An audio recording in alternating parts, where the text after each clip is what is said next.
This is great. Yeah, so thank you for coming and, of course, and being willing to be on the call. I wanted to do we've been doing some podcasts, and we've been doing a lot of different homeschooling lifestyles. okay. So we got some world schoolers, a game schooler, the RV road schooling, I think they call it, the That's RV awesome. schoolers, a bunch of different lifestyle series. But I want to do this success story side, basically because my kids transitioned to public school this year. How did that go? It went really well. Oh, good. Yeah, my daughter's had a little bit of struggles with the middle school girl drama.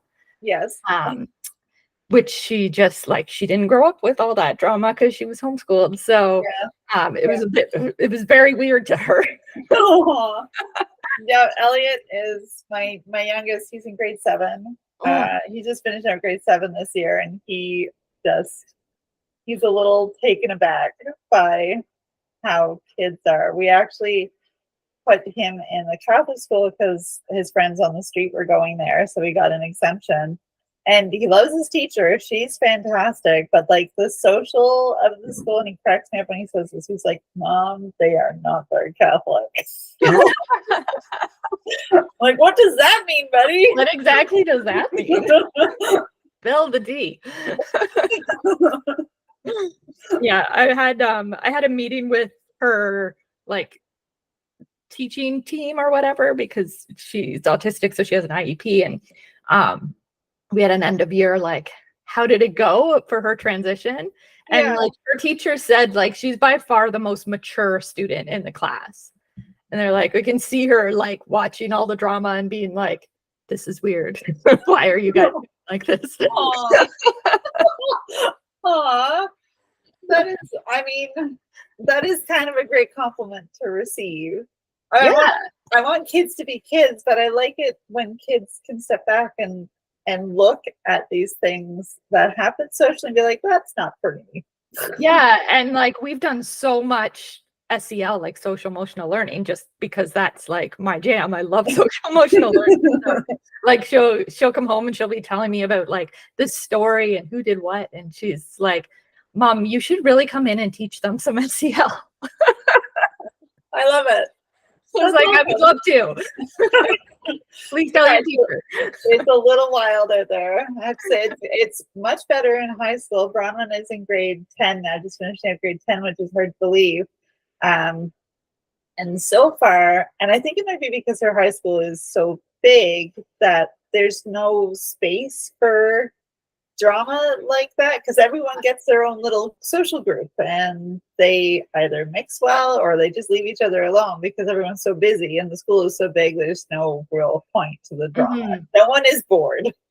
Yeah, Gavin went into grade 9 this year at the high school, and he's had no drama, no problems whatsoever. Yeah.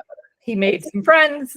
He made some friends initially that it was okay, I have someone to sit with on the bus and someone to hang out with at lunch, but then they weren't then he found people that were more his people.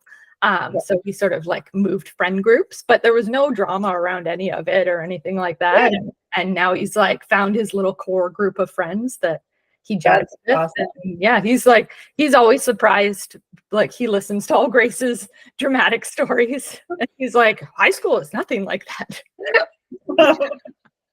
Because he homeschooled all the way to grade 9, so he didn't do he didn't get any of that middle school stuff. Missed the middle school, yeah. Bronwyn missed it too altogether, mm-hmm. And she had heard what it was like because of the public school the kids were at previously, before the pandemic, before we started homeschooling. The kids in that middle school would come and visit the public school or the elementary school and tell the grade 6s all about how awful grade 7 and 8 was. And she was like, I really don't want to do that. Yeah. That's not for me. I had tried to prepare Grace because I was bullied in grade 7 and 8. Grade 7 and 8 were the worst. And then when I moved to the high school, everything was fine. Because it's just, I don't know if it's small town too. I was in grade 7, 8 in high school in Markham, which was big enough in the mid-90s, and it still happened there. It's like, it's just an age thing, I guess. I think it's just the age thing, the hormones, the puberty smacking everybody real hard. Trying to sort out how they're like real humans separate from their parents. But yeah, there's a whole bunch of nonsense happening right around those two grades, and then we make it worse by isolating them into middle school. Yeah, exactly. Yeah. Grace's class, there's only one grade 7 class. It's a 6-7 split.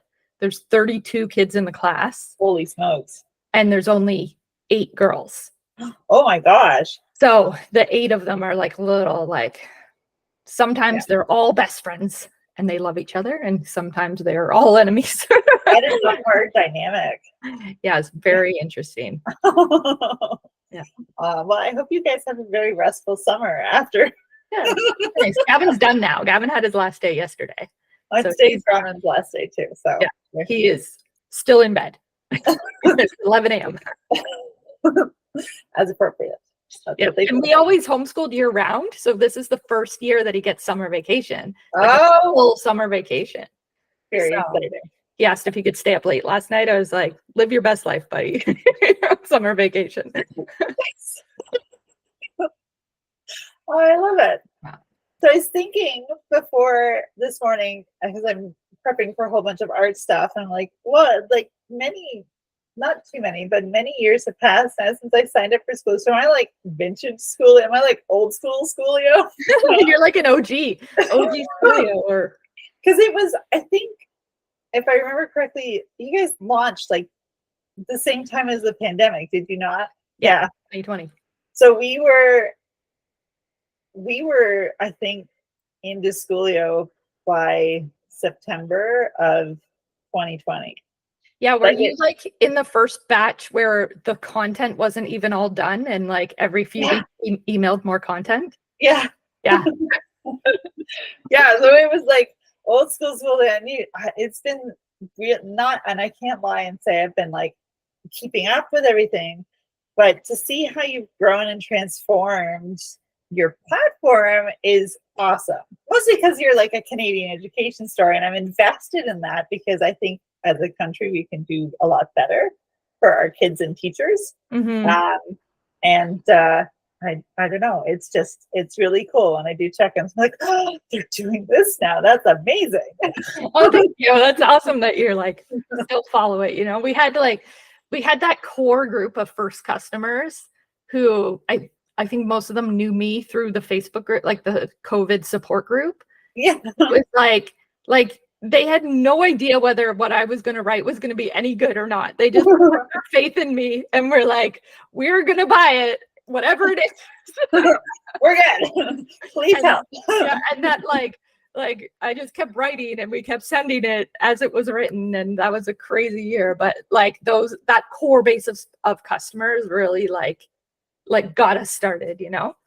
Yeah. I think if Bron and Elliot hadn't been the ages that we were, if they were younger, I think we'd still be homeschooling, honestly. And it just, you know, I'm so glad we got the years that we did, because we created such a foundation for Bron, especially as she's autistic as well, which is a journey in itself for girls and moms, because that it's just not talked about still. Even there's not a lot of dialogue, there's not a lot of knowledge yet, and it, much like Schoolio, it's kind of happening with you, the knowledge and approaches in therapy, and just understanding how different autism is from girls and boys, but each individual person too. So having that as like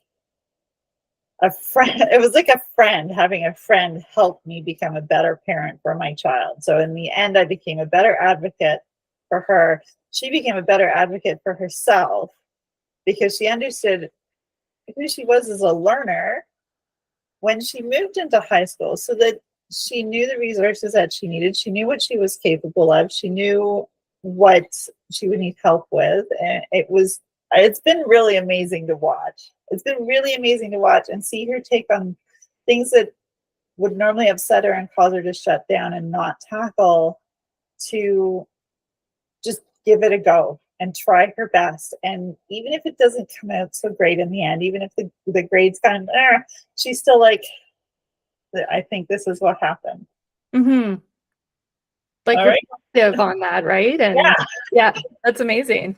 And instead of just, I don't know, I try my best not to talk down about public and even the Catholic system, but instead of just cruising along and, moving from one unit to the next unit to the next unit, there's, like you said, there's a reflectiveness in there to help her understand her own education better, which kind of creates this virtuous cycle of becoming even a better learner and a more invested learner, and not being scared to try and do it again. And even if you fail, even if you don't come out with the marks that you thought you would have, you're okay, and you're going to learn from that and keep on going. Mm-hmm. And this was not the kid that we started Schoolio with. This is not the learner that she was, and it was fantastic to be able to help her become that person. Yeah, I mean, like, that's the homeschooling journey that most people discover, right? Like, when you're in school, it's like, if you get 65% on a test, well, you didn't understand 35% of that content. Yeah. But they're just like, on to the next thing. And then next year you take that topic, like the next grade level up or whatever, with only 65% of the knowledge, plus whatever learning loss because you didn't retain it because you weren't interested, right? Yeah. So it's like, now I understand like 50% of this content, and that's where kids get like farther and farther behind. And then they get anxiety about making mistakes. Yeah. Because there's no do-over. Nope. And like my son, when he like started high school this year, and he had math first semester, and the first test he crushed, he got like an 85, and then he was very like, I'm amazing. And the second test he failed, and he did no studying or anything. And I was like, okay, what did you learn? Like, what did you learn from this failed test or whatever? And he's like, I need to study. And I was like, yeah. And like, but it's like, that's an important learning experience for him. And if he hadn't failed that test, he wouldn't have put as much effort into the rest of it going forward. Yeah. So it was like, that failure was very important to his learning journey. Yeah. But at the same time, like, his mark at the end of the year wasn't as good as he wanted it to be, because that one test like pulled his whole grade down. Yeah. So it's like, that's really disappointing for him, because you can learn from that failure, but you can't recover it in terms of like your final grades. Yeah. Public and system. that's a problem with the grading systems, I find, because it disregards the actual learner. It disregards the actual kid altogether, and just focuses on that finite mark, and doesn't take into consideration any effort put in beyond it. Yeah. I don't like that part. 100% of his grade was based on test scores. So there was like nothing for effort, nothing for like diligence in homework completion or anything in class. 100% of his mark was tests and the final exam. And I was like, hope you're good at standardized tests, buddy, because that's the only option they're giving you to prove your knowledge, right? Yeah. Yeah. That's tough. Yeah. I mean, it is tough to, I don't know. I don't know how they could do it differently with the size that classes are and things like that. Like, there's just no, the math just isn't, the actual school math just doesn't add up. We just don't have enough, there's not enough resources in the classroom and not enough time, because even in like the 90-minute chunks that Bronwyn's day is broken up into, it's still not enough. Mm-hmm. Like, it's still not a structure I would make for her. Yeah, I mean, I'd like to see with like innovation, especially all the new stuff that's coming out, like there's got to be a way for us to more like individualize and personalize their journeys. Yeah. And like with some help too. I know Grace will say like, sometimes in math, she's like, I get stuck on a question and I put my hand up and like, he doesn't get to me. Yes. Because he's in a class of 32 and it's very like lots of ADHD, lots of special needs in the class, very loud, very chaotic. Yeah. He's very quiet. So she, you know, is like dealt with last. And then sometimes the period ends and she didn't get the help she needed. Yeah.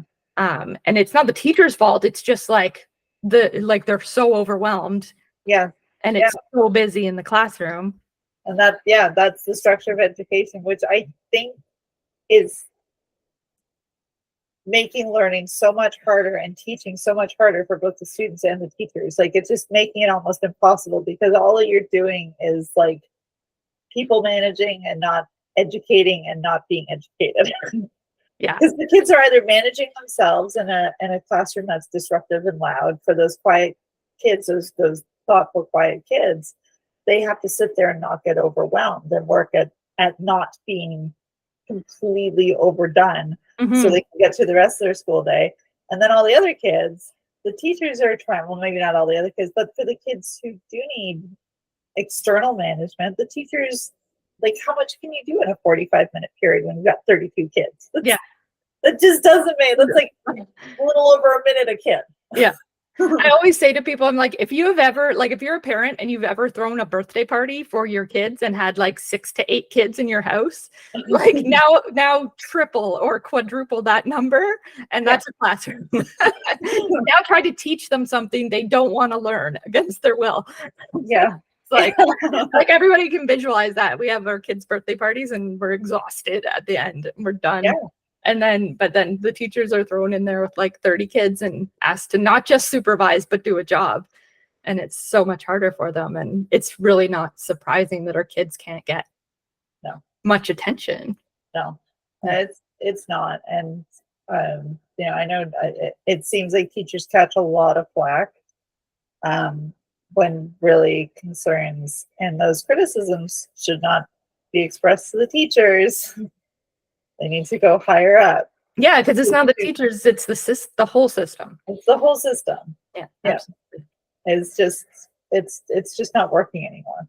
It worked great when our populations were smaller and our classrooms were like from grade 2 to grade 12 all in one room, and there was 20 kids in there and you could do individualized teaching. Yeah, and there was like less to know, you know, like there was at like the early 1900s. It's like, okay, you need to learn how to read and write and do basic arithmetic, and then you're gonna like apprentice, you're gonna learn a trade, you're gonna like work on the farm, you're gonna do that sort of stuff, right? And now it's like there's so much to learn, especially when it comes to like technology and business and all of this stuff, right? It's so much for them to cover now, and class sizes are just bigger and bigger and harder and harder, but very true. I don't know if this is what we're supposed to be talking about, but these are some of the thoughts I have. Yeah, this is how all my podcasts end up going whenever I host and Satisha's in here. I'm just like, let's just rip on the public school the whole time. I would love to see it become something that is new, without like burning the whole thing down, but just transform it into something that is adaptive and appropriate for the crazy world we're living in, the modern world we're living in. Yeah, that's partly why I love this new like microschooling model that's taking over in America. I think it's so like, it's so good for the kids, and it's so good for the communities and the families and everything. That like reimagining of the one room schoolhouse. Yeah, where every kid gets their like personalized attention. So cool. That's a great idea. Yeah. It was like during the pandemic when I was homeschooling my kids, I had a couple of the neighbors' kids come too, because they were out of school. And it's like our own little schoolhouse. We had 4 kids, 4 different grades. Yeah, that's awesome. Very similar to how we did it too. We had friends up the street who, so when we started, Elliot was in, I guess, grade 3. Ron was in grade 6, and then Lincoln and Marshall were in grade 2 and grade 5. So we swapped lessons and swapped houses and had them all in like with a French tutor together, and got to go swimming when they opened the pools again in the mornings. And just, it was, you know, like they had such a good time and bonded so nicely. And we had, you know, Bronwyn um, made a good friend, Isabel, who's at a different high school now, but they had cooking classes in French together, and some weeks would be here and some weeks it would be at Isabel's house, and it was just like, it was learning, but it wasn't like sit in your seat and don't move and be talked at. Exactly. And they have a friend with them the whole time. Yeah, and it's all, like they're friends who can support each other, or they can have their little spats, but they're still friends at the end of it. It was funny to see. It was not funny, that's the wrong word. It was just really, I don't know, it was interesting to watch these dynamics unfold. And these kids moved through this really bonkers time of the pandemic where, one day we were all kind of like, is this the end of the world for real? Like, what's happening? And other times it's like, are we all overreacting? But they moved through it fairly untraumatized with good experiences. And I do feel quite proud of it, that I think Briar does too, for her boys, that it wasn't completely negative. Mm-hmm. And with some of the peers that all the kids have now in school who had to stay in the systems throughout the pandemic, and they're still having trouble adapting to the classrooms. Yeah. And Bronwyn talks about it, and she says a lot of her friends are like, oh, I wish I could have done that. Mm. Yeah. So I don't know, it's nice that they came through that time feeling like something good happened. Yeah, absolutely. Yeah. Awesome. Okay, so I have 5 questions I'm supposed to ask you from the marketing department. Okay. Because they want to be able to use clips as ads if possible. Okay. And the other thing I forgot is to have you do like a little intro of yourself and what brought you to homeschooling for the beginning. So we'll cut that out and we'll move it to the front. Okay. If you don't mind. Sounds good. Terrible podcast host. I'm so bad at this. You'll get there. It's learning, right? It's like the videos that I make for my art. I'm like, let's try something new today. Oh God, that did not work.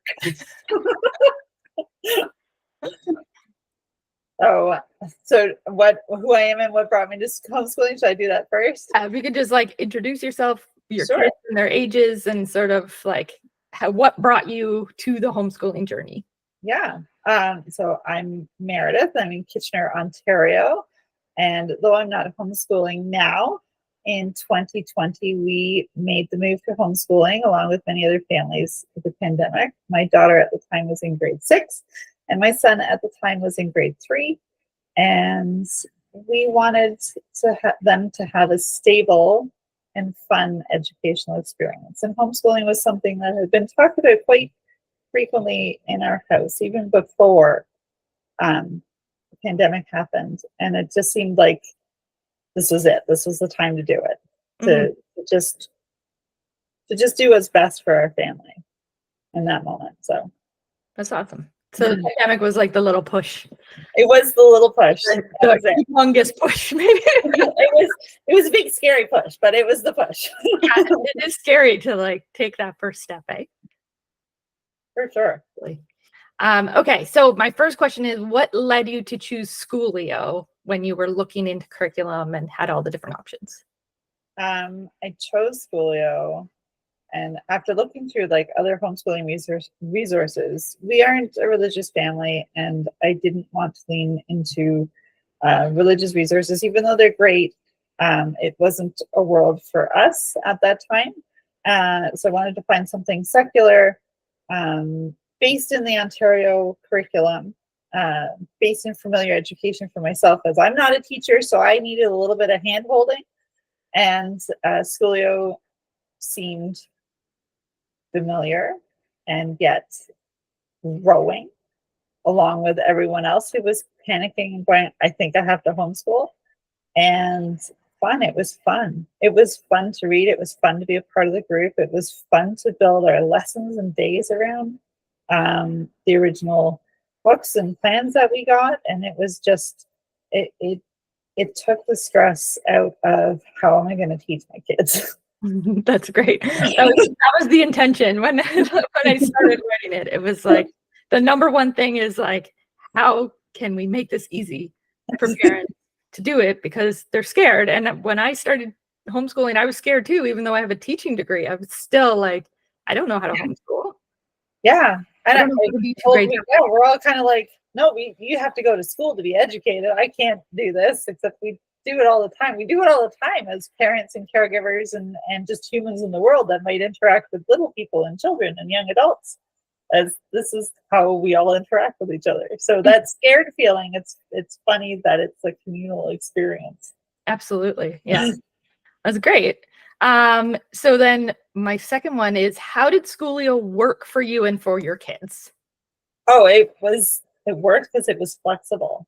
It worked because it was like, it didn't have to be every day, but the days we wanted to focus on English and or focus on or do a really like math heavy day and challenge ourselves with like math drills and things like that. It was there, but other days we would just go outside and spend all day outside at the park and take a frisbee or volleyball and just whatever, chill out. And that would be taking those rest days, even though they weren't really rest days, in between lesson days and drill days and the more educational days, the more traditional educational days, created this really lovely balance that kept us all motivated and invested in Schoolio. And I think that's how it fit, is that we got to choose how it fit.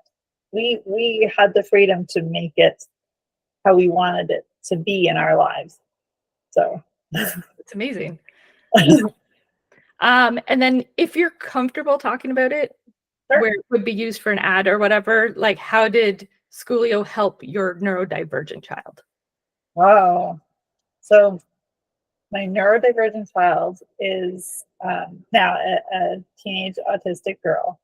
And how it helped her at the start is we got to go back and build this really strong foundation for her of things that were missing, key components. And even though she had a great comprehension and passion for math, there were like just little things, little like key bricks, key stones in that beautiful like arch and castle of knowledge that couldn't hold up everything that she wanted to know and everything that she wanted to learn. So it fall down, and Bronwyn would get emotional and feel like she couldn't do it. So we went all the way back.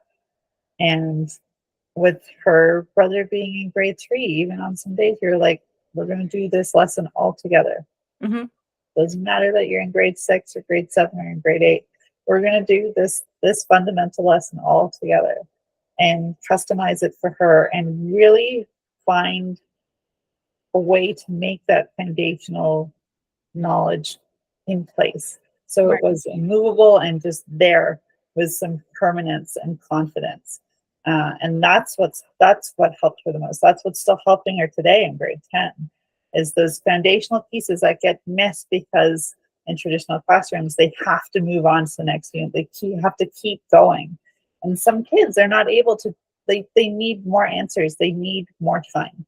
Mm-hmm. And Schoolio gave us the ability to have those answers, those deeper, those more invested answers, and the bigger amount of time, the larger amount of time that Bronwyn needed. That's amazing. That's great. Like that's why we try to do the mixing and matching like options for everyone. Yeah. Right? So that you can make that custom program what they need. Yeah.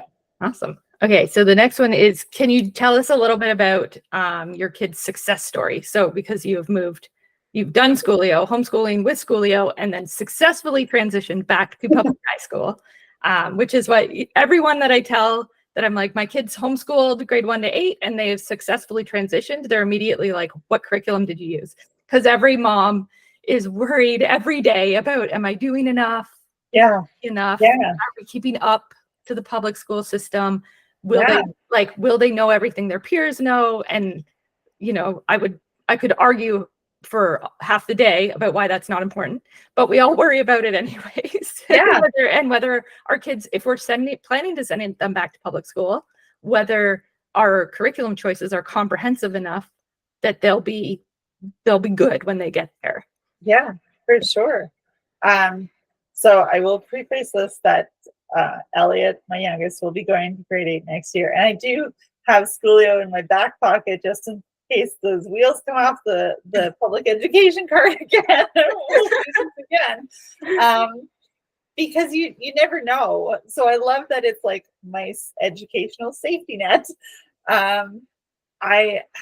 Their success stories. I kind of wish they were here to tell them themselves. Elliot, I'll start with him. Elliot is a really fast learner. He's a very fast little human being. He's not little anymore. He's taller than me. He's huge. He's a monster grade 7. But he works so fast. So his success stories were that he wasn't limited by having to keep pace with like the clock in the classroom or the unit or the lesson plans. He got to do what he wanted to do. And if he finished that, I got to be like, well, let's move on to the next one. We can keep going, or we can shift to this, or you can have free time. It's up to you. You've done your work. What do you want to do? And in that, now today, in his grade 7 classroom, not only does he have a wonderful rapport with his teacher because he's invested in his learning, he will speak to her as a respectful student who is brave and bold enough to ask his teacher to challenge him further, to give him more, because he doesn't want to be bored and he isn't done for the day yet. And I feel like in a 13-year-old boy, that's pretty awesome. I would much rather have him do stuff like that than sit on his phone. Yeah, and that like love of learning and that wanting to explore more and learn more. Yeah, but now poor Mrs. K, I mean, Elliot wants to learn about like aviation and things like that. It's a little difficult, so she will often send him to the library or refer him to like, go on your device, your Chromebook, and find something that you want to learn about, which is cool. And then he'll come home, but we'll pursue it further. So it's, he's limited by what resources are available, what knowledge is available, but he's comfortable enough to be like, hey, I want to learn about this because I've done all that now. Yeah, I mean, a lot of kids, by the time they get to that age, they're very like disengaged with learning. They're like, I hate school. Learning is boring because they have always had to learn what someone else has dictated that they learn. Yeah. So that's amazing that he still has that like passion for learning things that interest him. It is. I will say it's a challenge as his mom to keep pace with him sometimes. Yeah, but that's a good challenge to have. That's an easier challenge than trying to get a kid engaged who's yeah. We do have moments where I'm like, can we just level? Can we have a call? Please. But then we have days like last Friday, we took a field trip day, just Elliot and I, and my husband, his dad, and went out to Goderich to watch the Lancaster bomber that flew into Goderich 60 years ago to the day, flew over to the flyby and landing, and we got to do tours and get up close to the plane, and a great big awesome history lesson. And he was just like moved, and you could see it. Like one of the best things I think you can see is when a kid's face or a teenager's face just lights up with, I love this. Yeah. Oh, such a good feeling. It was so fun to see that, and then have him take it back to Miss K on Monday and talk her ear off about the Lancaster bomber.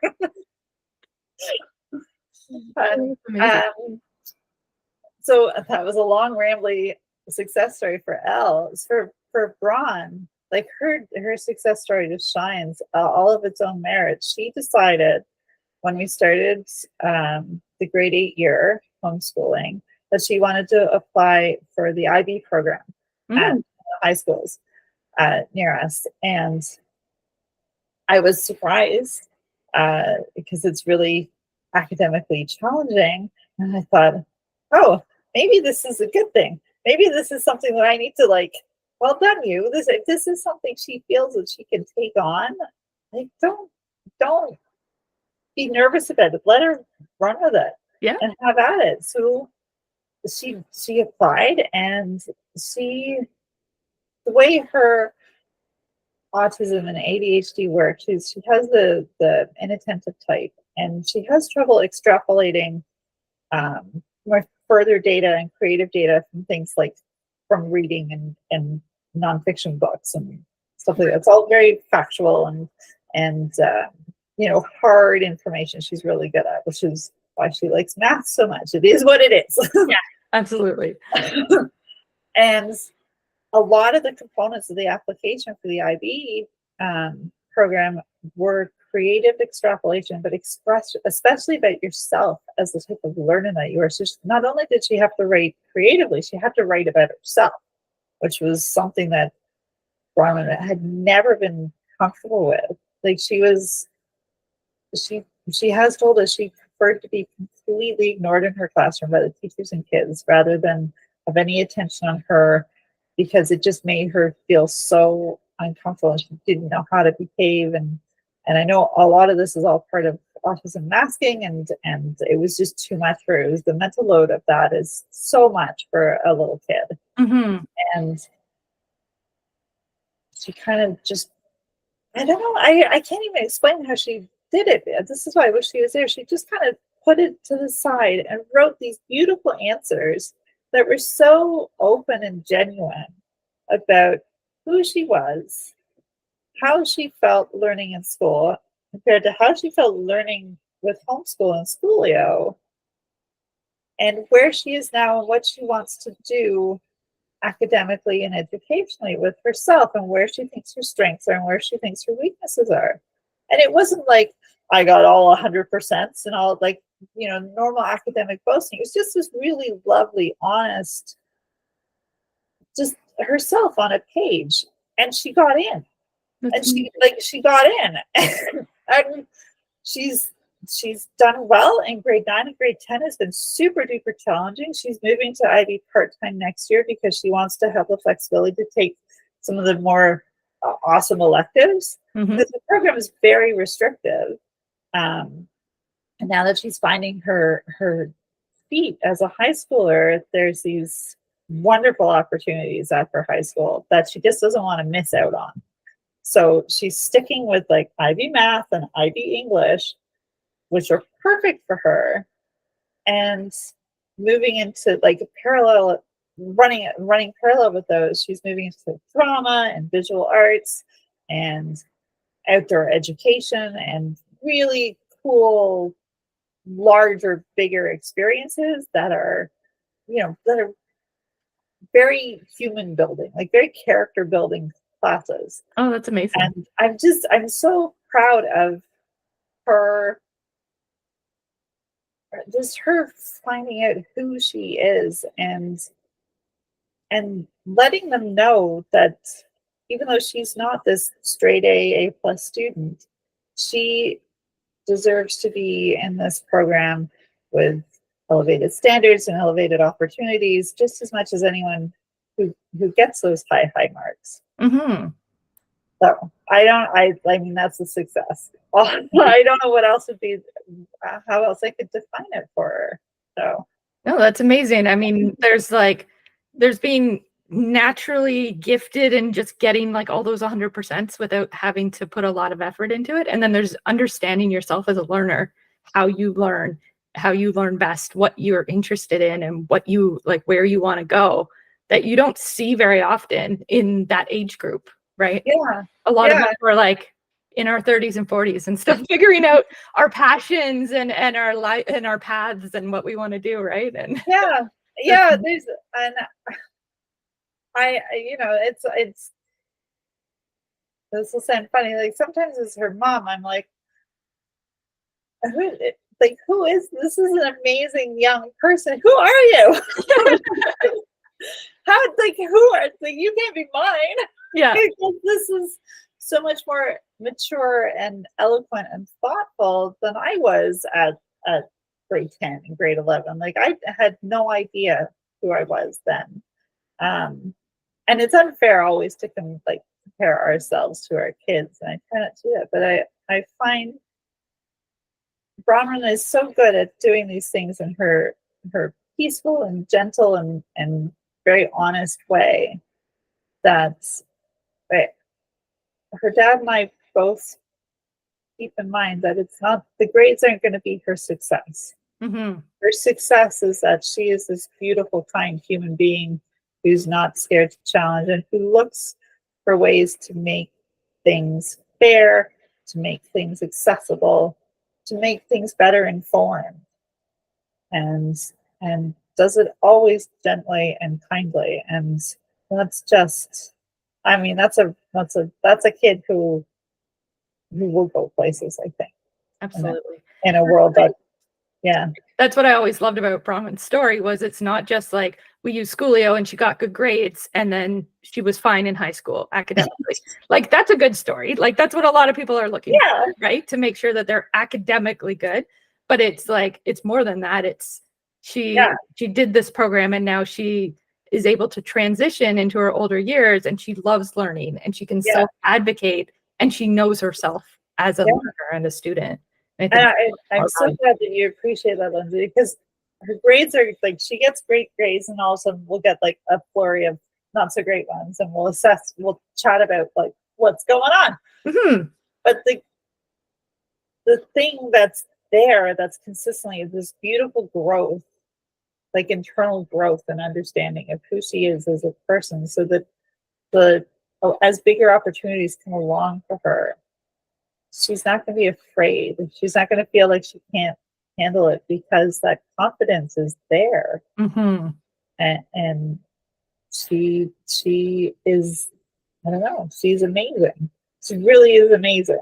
So that's awesome. That's such a good story. I remember you writing us like a beautiful testimonial when she finished grade 8 and got into the IB program, and we were both like so moved.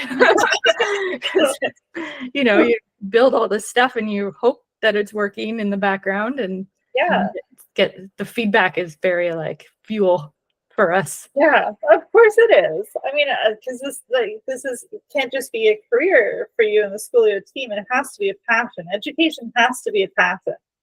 Just like the things, just like my art is for me. You have to feel it in like the core of your being, not like you're going to the bank. Yeah, and not like you're being paid $20 an hour to produce this. What you produce isn't as good as if you genuinely care about it and you're trying to make something beautiful, right? Yeah, and that's, great grades are great, but these great young humans are so much better than the grades will ever be. That's amazing. All right, my last question is kind of, I feel like I know the answer, but the question is, would you recommend Schoolio to other people? I would. And I said that I have Schoolio as my safety net just to see how grade 8 goes for Elliot. And I do that because I'm like, I kind of want to try their new stuff too. Just to see, just to experience the growth and how things develop for you. But from that pandemic start and the early days, I would even recommend that, because it as the parent/teacher, which is a difficult role. And I know some people are like, oh, it was super easy. It was very difficult for me to find that, like, to find if I should define the difference between mom and teacher. Mm-hmm. But then, I needed to have that clear role definition for the kids, and they needed it too. That's Schoolio helped me as much as it helped Bronwyn and Elliot. And based on that, I would recommend it, because we need help too. It's not just about the kids. It's not just about the kids. The moms and dads tackling this and taking on education, which is the most amazing and challenging and worrying and successful job you can take on. Taking that on, stepping outside of what is normal and what is still thought as is normal, is having hands to hold and people to give your back a digital pat and stuff is super important. And that's why Schoolio works, is because it is a community. It's not just here's your stuff and off you go. Yeah. Awesome. That's amazing. Well, that's all my questions, and you answered beautifully. I hope I didn't ramble too much. No, it's great. This is so nice for me to hear too. Oh, good. It makes my day to get to talk to people and get that feedback and like know that we're on the right track, you know? Well, I mean, it's important to know, right? It's scary to put yourself out there and be like, hey, so what do you think of this work that I put my blood, sweat, and tears into? Like, please be nice, but also be honest. It's hard. So well done you for doing that. And I'm glad that I made you feel good. I couldn't say anything else. So it was a wild time for our family, and Schoolio was a big part of it and made it better. Definitely made it better. That's amazing. Thank you. So when does the podcast come out? Usually it takes Lizzie does our editing, our video editing and stuff like that. It usually takes her like a week or two to get to do all the editing and cut it all up, and then like little snippets go on social media to try and encourage people to come listen, and then the whole thing goes on the podcast. And Amazing. You know, marketing will love you, so you might see yourself in ads. Which is whenever I see myself in an ad, I'm like scrolling Facebook, just like chilling, and then it's like, oh, there's my face. God, it's my face. Oh, that's weird. You have a whole social media platform, so you're used to that sort of attention. I am now used. That was a big step learning curve for me. It's like, oh, I'm gonna have to start talking to people about my art. Yeah, and like self-promoting is so hard. You're so like, I hope you like it. If you don't, that's fine. It's okay. I'll just go over here. Yeah. Yeah. I'm taking another big step. I have my first art market this weekend, and it's like the first time I'm taking it out into like the real public, because I'm like, you're in my studio now. So usually my door is closed. I'm in here by myself, and it's a very solo personal experience for me, because great big scaredy cat. And I'm like, no, you got to do better. There are people who want to see you and meet you. It doesn't matter if you don't have to sell anything. Just go out there and start talking about your art. Yeah. So that's my next step. Good for you. In the real world. No, your art is beautiful, and I love watching the videos, like the time-lapse ones. It's like, I know it's obviously time-lapse, so it goes by faster than in real life, but it's like, oh, like I can't do art at all. So I'm always like, how is that turned into that? Like, how does this nothing? Like, you did that with your hands. How did you do that? One day I'll have to do like a live stream so folks can see how the birds come together. The time-lapse videos are something I miss doing. I'm still like in the rest and recovery phase of doing a bird a day. Those drawings a day were intense. Yeah. I didn't realize it until I hit January 1st of this year. I'm like, whoa, I'm tired. My hand is sore. So now my pace is a little bit slower and stuff, but that was a great year for me. Yeah, no, that's amazing. I love following you and seeing that journey. Awesome. So, I'm so glad that you asked me to do this. I hope you guys run like an OG homeschoolers and Schoolio group. Yeah, we should do like a reunion at some point. Everyone who's graduated Schoolio in the last few years. Yeah. I mean, like, look, see, it works. Yeah, it does work. Look at all of our successful children. They're out of the world, and they're fairly normal. Kids are friggin' weird anyway. But they're normal and lovely. Yeah, absolutely. I love that meme that's like, homeschooling won't make my kids weird. They're my kids. They were doomed to be weird. Yeah. They're just weird. Even the most like academic, straight-laced kid that I've met is weird. And then you're like, was I that weird when I was 15? I guess I was. Yeah, you look back at the pictures and you're like, yep. Yeah, no, I was. I really was that weird. That's just how they come. Yeah, amazing. Awesome. It was so nice to catch up with you.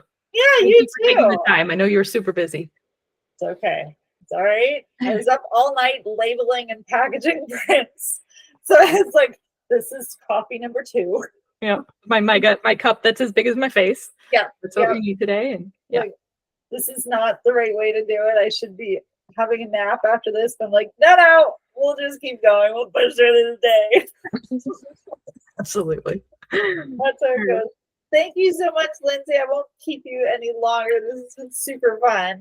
But if you guys need anything else or want to chat about homeschooling or art or whatever, or air cadets, because I think your two are in air cadets too. They right? are. Yeah. Are your kids in air cadets? Yeah, Elliot's in the 80th KW squadron. Here. Cool. So he just they just wrapped up for the year. He ended his year as a leading air cadet and had a great time.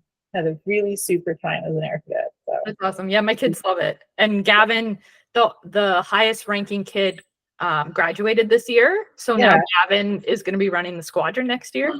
Oh, good for him. That's awesome. He's terrified, but he'll do great. Yeah. He'll do great. That's very exciting. I'll because Gavin's just finishing grade 9, right? Yes. Yeah. Okay. So he's he just got his sergeant's. So very cool. Yeah. Good for him. It's fun. It's a good experience for them. My husband and I were both air cadets. Were you? Yeah. This is like all new for me. Oh yeah. No, all new for our family. Yeah, we both did it and we loved it. Like, got so much out of the program, like character building and leadership and all that sort of stuff. Right? It's like so good. Fantastic. Yeah. Okay. Very cool. Yeah. Very cool. We'll chat again soon. I love this. Yeah, it's been great. All right, take care, Meredith. Bye. Bye.